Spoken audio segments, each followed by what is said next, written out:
It happened in a flash, the kind of moment that slices a peaceful morning in half, turning calm into chaos so quickly your mind can't catch up. 1 second, Café Amélie was its usual self.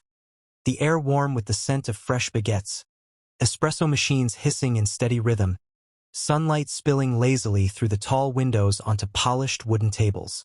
The next second, the sound of ceramic shattering against tile ripped through the room like a gunshot. Every fork froze halfway to the mouth. Conversations died mid-sentence. Even the radio in the corner, playing a soft Edith Piaf ballad, seemed to fade away as all eyes turned toward the scene unfolding near the far corner table. Madame Amina Diallo sat there, motionless, as a river of golden pumpkin soup dripped from her head, streaking down the right side of her face and soaking into the pale blue scarf wrapped neatly over her shoulders. The scarf was delicate, hand-woven silk, the kind of cloth that could tell a story if it had a voice. Now it clung to her skin in heavy, wet folds, ruined by the steaming liquid. Standing over her, lips curled in an arrogant half-smile, was Officer Karen Whitmore. She was in full uniform, navy shirt pressed sharp, badge glinting in the sunlight, blonde hair tucked neatly under her cap. To anyone who didn't know her, she looked like the picture of discipline and order. But anyone in Vierre who had been paying attention long enough knew better. Whitmore's reputation was like a shadow that followed her everywhere. She was quick to remind people of her authority, quicker to wield it, and there had been whispers, always whispers, of a bias that she never bothered to hide. And now, those whispers weren't whispers anymore. They were staring everyone in the cafe straight in the face. "You people should learn your place," Whitmore said, her voice dripping with contempt. She didn't shout. She didn't need to. Every syllable carried the kind of cutting edge that could slice through bone. Amina didn't move. Not even a blink. She simply reached for a napkin from the table, her hands steady, her breath unbroken.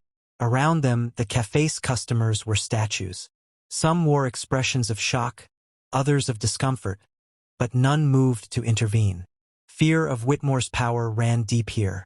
She had made sure of that. The cafe owner, Jacques Morel, stood frozen behind the counter, one hand hovering over the espresso machine lever.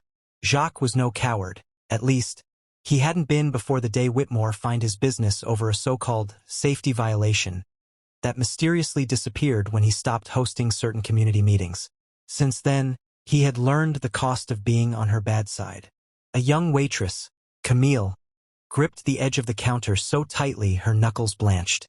She was new here, still in her first month, but she had heard enough from the older staff to know exactly how far Whitmore's reach could extend, and it terrified her. Whitmore leaned down, her shadow falling across Amina's table. "Well, aren't you going to say something?" The room was silent, the kind of silence that prickles at your skin because it's not empty. It's loaded. Amina's eyes remained downcast, but there was no fear in her expression. If anything, there was something else, something unreadable resting there. Whitmore straightened, scanning the room as if daring anyone to speak. "I told her earlier this table was reserved," she said, though no one had heard her say any such thing before. "And she just sat here like she owned the place." A low murmur rolled through the cafe, barely audible, but it didn't escape Amina's notice. Nor did the stares she felt from certain customers. Stares she recognized not as curiosity, but recognition. She dabbed her cheek with the napkin, careful, unhurried. "I don't like being ignored," Whitmore continued, her tone icy. "Especially by someone who doesn't even belong here." A man sitting by the window shifted uncomfortably, glancing toward the door. His eyes darted back to Amina, then to Whitmore, then back again. Something about the way his jaw tightened suggested he knew more than he wanted to admit.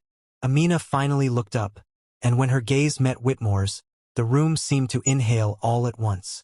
Her eyes were dark, deep, and calm, the kind of eyes that had seen too much of the world to be easily shaken. For a split second, Whitmore's expression faltered. It was quick, gone almost before it appeared, but it was there. "You don't know me," Amina said softly. Her voice was gentle, yet it carried through the cafe like a low bell. Whitmore chuckled, though it sounded forced. "And I don't care." Amina said nothing in return. She simply placed the damp napkin on the table and folded her hands neatly in her lap. Her composure was unnerving, and the more she refused to react, the more agitated Whitmore became. At the counter, Jacques cleared his throat as if to speak, but stopped when Whitmore's eyes flicked toward him. From another corner, an elderly man whispered to his companion in French, "Elle ne sait pas que elle parle." She has no idea who she's talking to. The words were meant to be private, but they seemed to ripple through the air like a warning. If you're just tuning in, let me know in the comments where you're watching from, and make sure you subscribe for more interesting and thought-provoking stories like this one. Whitmore's fingers tapped against her belt, an impatient rhythm. "I should write you a citation right now," she said. "Disturbing the peace, loitering, take your pick." No one laughed. Not even the few customers who usually found Whitmore's sarcasm amusing when directed at someone else.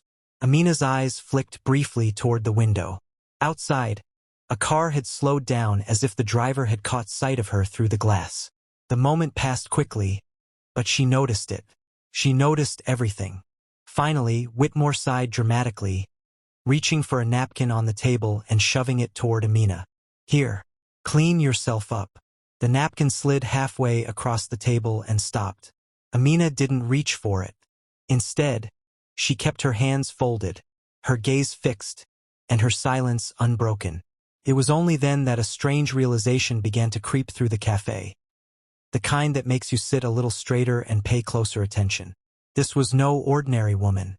The golden stain of pumpkin soup had begun to cool against Amina Diallo's silk scarf, but she didn't brush it away. She let it sit there, almost like a badge, not of shame but of endurance.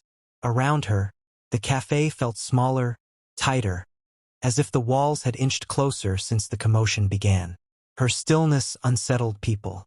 They had expected a protest, a sharp retort, maybe even an emotional breakdown. Instead, they got something infinitely more dangerous to Officer Whitmore, a woman who would not be baited. Whitmore shifted her weight from one polished boot to the other, folding her arms in a show of authority. "You've got nerve," she said, her voice low, laced with disdain. "Most people would have been out of my sight by now." Still, Amina didn't answer. She tore a small piece of bread from the loaf on her plate and dipped it into her tea. An unusual pairing, but one she had learned to enjoy years ago during a humanitarian mission in Beirut. She took a slow bite, chewed, and swallowed. It was the kind of act that, in its normality, felt almost rebellious here. A few feet away, cafe owner Jacques Morel kept his gaze fixed on the espresso machine, his movements mechanical as he steamed milk for a cappuccino that no one was drinking anymore. His ears, though, were tuned sharply to the table in the corner. From the far end of the cafe, a pair of students whispered in hushed French, "Elle ne réagit pas. Peut-être tu es la paire. Non. Ce n'est pas la paire." They weren't wrong. Whitmore's smirk thinned. "You think you're above me?" she asked suddenly. "That's what this is? You think because you sit here quietly, it makes you better?" Amina looked up then, her gaze steady and unblinking. "I don't think I'm above anyone, officer." She paused, letting the words breathe before adding, "But I know I'm not beneath you." A ripple moved through the cafe like an unseen wind. Some customers lowered their eyes, others stared openly, but every single one of them felt the shift in the air. Whitmore's jaw tensed. "Careful." In the corner, an elderly man named Bruno Leclerc watched with growing unease. He had been in the army once, stationed in Côte d'Ivoire decades ago. Something about this woman's manner, the precision in her tone, the way she measured every word. It was familiar. Too familiar. A waitress approached Whitmore's table cautiously, balancing a tray of croissants. "Officer, maybe we should." Whitmore waved her away without looking. "Not your concern." But the waitress lingered, her eyes darting to Amina with something between curiosity and recognition. She had seen her face before. Not here, not in person, but somewhere, on a screen perhaps, or a magazine cover. Whitmore leaned closer, bracing her hands on the table. "You're lucky I'm in a good mood. I could have you fined, detained, made to regret crossing me. You'd have to assume I crossed you first." Amina replied calmly, her voice so soft that everyone had to lean forward to hear it. The officer straightened abruptly, scanning the room as if daring anyone to laugh or nod. No one did. The only sound was the faint scraping of a chair as one of the students adjusted his seat nervously. Then, from the front of the cafe, the bell over the door jingled as a man stepped inside. Tall, sharply dressed in a charcoal overcoat, he paused just past the threshold, his eyes scanning the room with a precision that didn't match a casual coffee stop. When his gaze landed on Amina, his expression changed. Not with surprise, but with recognition and, was that relief? Whitmore noticed. "Friend of yours?" she asked, smirking again. The man didn't answer. He simply crossed the room in long, purposeful strides until he was standing behind her chair. He inclined his head respectfully. "Madame Diallo," he said in a deep, accented voice, "you shouldn't be here alone." The murmurs in the cafe grew louder now, overlapping in little bursts. "Madame, c'est bien elle." "Impossible." Whitmore blinked, thrown off balance for the first time. "Diallo?" The man's eyes flicked to Whitmore, cold and assessing. "Officer, is there a reason you felt the need to publicly humiliate an honored guest of this country?" Whitmore's mouth opened, then closed. "I don't know what you're talking about." The man gave a short, humorless laugh. "No, I'm certain you don't." Amina spoke before Whitmore could reply. "It's fine, Andre. She doesn't know me." The way she said it, not defensive, not wounded, but matter-of-fact, carried its own quiet weight. Andre's jaw tightened. Perhaps not. But she should know who she's dealing with before she pours soup on someone's head. The cafe was no longer breathing in silence. It was holding its breath in anticipation. Every pair of eyes was locked on the trio in the corner, waiting for the next move. Whitmore, sensing the shift in the room, straightened her shoulders. "Look, I don't care if she's your aunt, your boss, or the Queen of England. This is my jurisdiction, and I have overstepped," Andre interrupted sharply. The two locked eyes in a battle of wills, but it was already clear who was losing. Amina, meanwhile, reached for her tea, lifting it with slow precision. She took a sip, set the cup down, and looked directly at Whitmore. "Power, officer, isn't in the badge you wear or the uniform on your back. It's in how you choose to treat people when you think no one is watching." Her words didn't rise above conversation level, yet the impact was immediate. A few customers nodded faintly. Others lowered their eyes, ashamed that they had stayed silent. Whitmore opened her mouth to retort, but nothing came out. She stepped back, muttering something under her breath that no one caught. And in that moment, the first crack in her authority had appeared, and the cafe could feel it.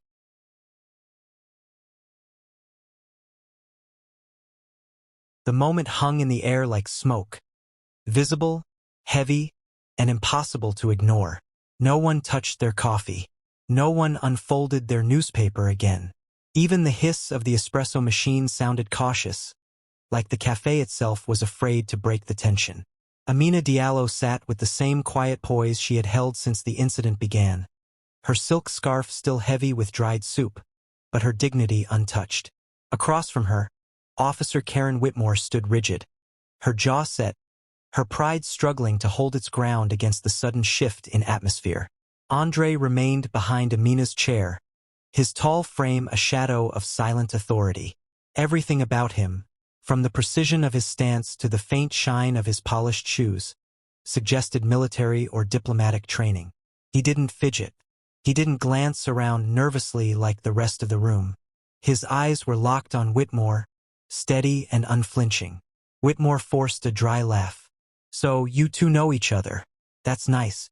But whatever she is to you doesn't change the fact that you poured soup on a seated customer?" Andre cut in, his tone clipped and cool. "In a public cafe? Without provocation." Whitmore's nostrils flared. "She was in a seat I told her was reserved." Amina finally looked up, meeting Whitmore's eyes without a hint of hesitation. "Reserved?" she repeated softly, the word rolling off her tongue with a faint trace of her West African accent. "For whom?" Whitmore opened her mouth, then shut it again. Her gaze flickered briefly toward the counter, perhaps hoping Jacques, the cafe owner, might back her up. But Jacques was suddenly very busy polishing the same coffee cup for the third time, his eyes fixed firmly downward. From the far corner, the low hum of whispering began again. Je crois que c'est vraiment elle. Tu yes, sir? Oui. Regarde sesu. The words floated through the room in French. It's her. I think it's really her. Are you sure? Yes. Look at her eyes. Whitmore either didn't hear them or chose to ignore them. Look, this is ridiculous, she snapped, turning back to Andre. I have every right to enforce order here. People can't just order. Andre's voice hardened. Do you believe what you did today was order? Or intimidation? Whitmore's cheeks flushed pink, and for the first time, she shifted uncomfortably. The officer who had walked into this cafe dripping with smug confidence now looked as though the floor beneath her boots wasn't quite stable. Amina reached for her tea again, her fingers curling elegantly around the cup. She took a slow sip, placed it back down, and spoke with a calm that sliced sharper than shouting ever could. Officer Whitmore, you came here expecting me to shrink, she said. To lower my head and apologize for simply existing where you didn't want me to be. Whitmore's lips tightened, but she didn't interrupt. I've met people like you before, Amina continued, her voice as steady as a heartbeat. People who mistake their position for permission. You wear your badge as if it gives you the right to diminish others. But badges can be taken away. Respect. She paused. Respect must be earned. The murmurs in the cafe grew louder now, like the low rumble of distant thunder. Jacques glanced nervously at the door, half expecting more officers to arrive. But the street outside remained quiet, the occasional car passing without slowing. Still, he knew something had shifted in here, something no badge or uniform could undo. At a table near the window, Bruno Leclerc leaned forward, his voice low but deliberate. I knew I'd seen her before, he said to no one in particular. Years ago in Abidjan, there was a summit. She was there. She spoke before the French ambassador. Several heads turned toward him. Even Camille, the young waitress, edged closer to hear better. Whitmore's eyes darted between Bruno and Amina. Ambassador? Summit? What is this? Some story to make her sound important. It's not a story, Bruno said firmly. It's a fact. Andre stepped slightly to the side, his presence now like a wall between Whitmore and Amina. Officer, you are dangerously close to embarrassing yourself beyond repair. Whitmore's smirk returned, though weaker now. Embarrass myself? You think anyone here is going to side with her over me? In my own town. The silence that followed was not the agreement she expected. It was cold, still, and unsettling. Several customers avoided her gaze entirely. Others looked directly at her but without the deference she was used to. It was Amina who finally broke the silence. You're right about one thing, she said. This is your town. You've made sure of that. You've cultivated fear here, not respect. And fear is a fragile throne to sit on. Whitmore's fingers twitched at her belt, her pride warring with the unease creeping into her expression. Tell me, officer, Amina continued. What will you do when the fear is gone? The question hung heavy in the air, and no one seemed willing to breathe until it passed. Whitmore opened her mouth to respond, but the cafe door swung open again. This time, two more figures stepped in, both in dark suits, earpieces tucked discreetly in their ears. Their eyes scanned the room quickly before settling on Amina. Without hesitation, they crossed the floor and stopped at her table. Madame Diallo, one said respectfully in a low voice. We've been looking for you. Whitmore stared at them, her confusion plain. What is this? Who are they? People who know exactly who they're talking to, Andre replied smoothly. The agents exchanged a brief nod with Andre, then addressed Amina again. Your meeting has been moved, madam. We should leave soon. The cafe erupted in a fresh wave of whispers now, no longer cautious but charged with realization. Pieces were falling into place. Amina's composure, Andre's presence, the way strangers treated her with quiet reverence. None of it was accidental. Whitmore took a step back, the reality beginning to settle in, but she clung stubbornly to her authority. I don't care who she is, no one. You should, Andre interrupted once more, his voice low but cutting, because one day, you might find yourself needing the mercy of someone you tried to humiliate. The words landed hard, and for the first time, Whitmore had no ready comeback. Amina rose slowly from her chair, the silk scarf sliding from her shoulder to reveal a subtle gold pin on her dress. A pin some in the cafe recognized immediately as the insignia of the United Nations. She adjusted it casually, as if unaware of the eyes widening around her. She didn't look at Whitmore as she picked up her bag, but her words were meant for her. You poured soup on me today, officer. That will be forgotten in time. But the choice you made when you thought no one important was watching, that will follow you longer than you think. She turned to Andre. Let's go. And just like that, the cafe's air shifted again. But this time, it wasn't fear filling the room. It was something else entirely. The feeling that everyone had just witnessed the beginning of the end for Officer Whitmore's untouchable reign. The cafe had fallen into an uneasy quiet after the chaos. Some customers still whispered, glancing toward the door where Officer Astrid had stormed out moments before. Others kept their eyes on Amara, unsure of what to say or do. She sat there, drenched, her dignity intact but her spirit bruised. The scent of the spilled soup still lingered in the air, but so did something else. A strange, lingering curiosity about who she truly was. Because Amara wasn't just a quiet woman sipping tea that afternoon. No, there was a depth to her life, a past and a power that none of them could have imagined. Even Astrid, with all her smug authority, had no idea the woman she'd just humiliated was someone whose influence could shake the very foundation of her career. But Amara, calm as ever, only rose from her seat, dabbed her face with a napkin, and left without a word. She didn't need to respond in anger, because sometimes the most powerful storms don't announce themselves. They move silently until the right moment to strike. Now here's the question for you, dear viewer. If you were in Amara's position, would you have confronted the officer right there in the cafe? Or walked away like she did? Comment below and let's talk about it. And don't forget to subscribe for more heartfelt, lesson-filled stories that stay with you long after the screen goes dark.